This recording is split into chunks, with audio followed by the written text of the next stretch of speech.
Well, speaking of coaching staffs, you may know the numbers behind Brenda Frese. Of course, won the national championship in 2006, 3 Final Fours, and 5 conference titles.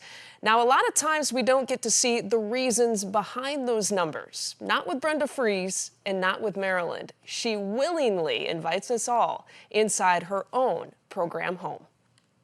You've got to be able to have the kind of intensity and the ball pressure that you should know what flavor bubble gum they're chewing. We look tired, but we're still up 6. Way to punch first. They look tired. You guys chat it up all the time, and then when it matters the most about winning, like you're passively quiet. From the minute I was a head coach, I always had a hands-on mentality, all access, and really stemmed, quite honestly, from my sister. She was in television. She was a sports anchor, and I would get the other side with media. She would share with me, why weren't coaches more open? We're not there to burn them and make them look bad. You know, we're here to sell their story and share it with everyone. So it really opened up my mind, and it's been all access ever since I became a head coach. Again, I knew when I walked in here and heard your voice talking about control what you can control. And you single-handedly did that in the second half.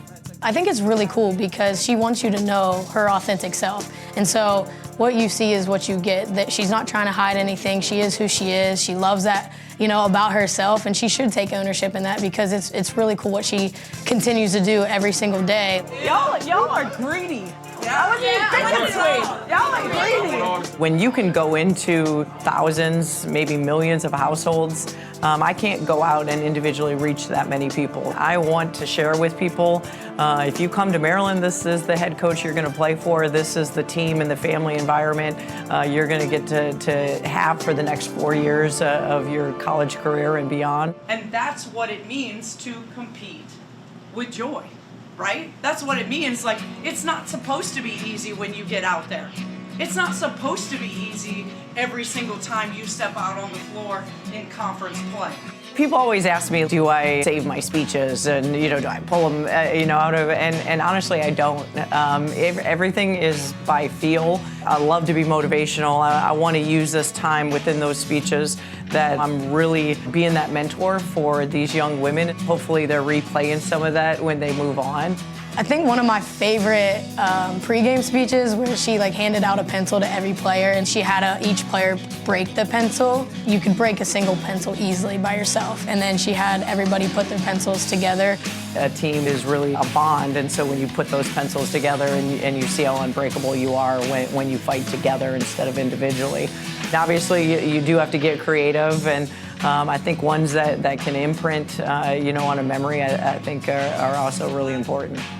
I remember being a recruit and being in the locker room and before a game and hearing her speech, and I stood up and I was like, oh, I'm ready to go play.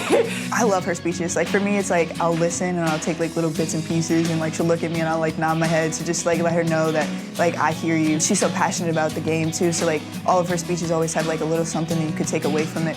The Iowa game, I had my speech prepared the night before.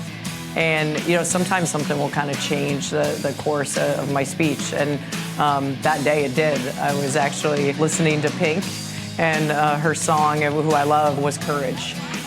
You got butterflies in this game? I don't.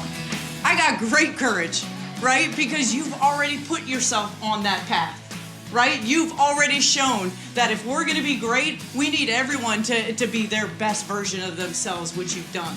And so it really took from what I was thinking, where I wanted to go, and really changed my course of the lessons we learned way back when from Iowa. We learned how much courage we had sitting in the locker room. Probably was one of my favorites because a song can turn my direction. It actually gave me the butterflies I had going to that game, gave me courage and confidence that we were going to be just fine.